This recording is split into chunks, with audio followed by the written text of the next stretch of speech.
에피쿠로스의 주장에 대해 어떻게 생각하십니까? 만약 하나님이 전지하고 전능하며 선하시다면 왜 아프리카에서 에이즈를 가지고 태어나는 아이들을 그냥 두나요? 왜 개입하지 않으시고 왜 바꾸지 않으십니까?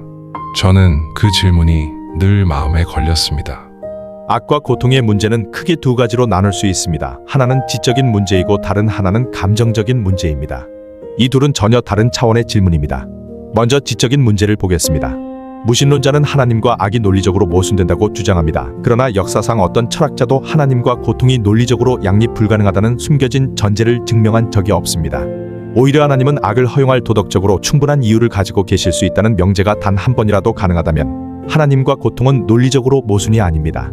무신론자는 하나님이 그런 이유를 가질 수 없다는 것을 증명해야 합니다. 그러나 그것은 누구도 할 수 없는 일입니다.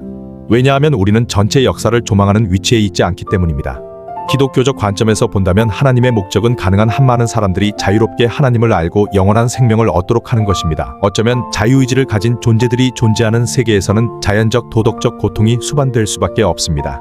사랑은 자유를 전제로 하고 자유에는 위험이 따르기 때문입니다.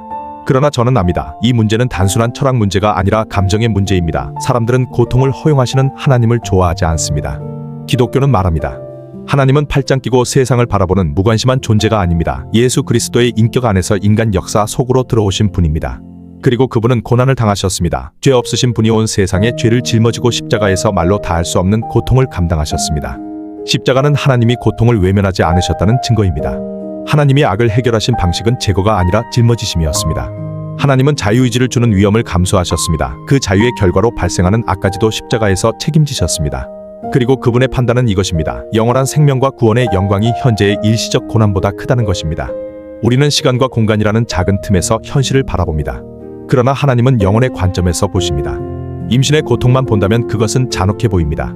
그러나 그 고통이 생명을 낳는다는 사실을 본다면 관점이 달라집니다. 현재의 고난은 영원한 생명을 향한 과정일 수 있습니다.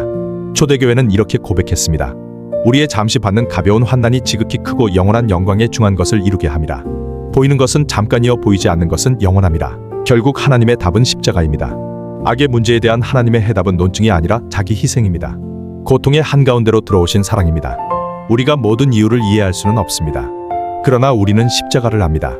하나님은 멀리서 설명만 하신 분이 아니라 고통의 한가운데로 들어오신 분입니다.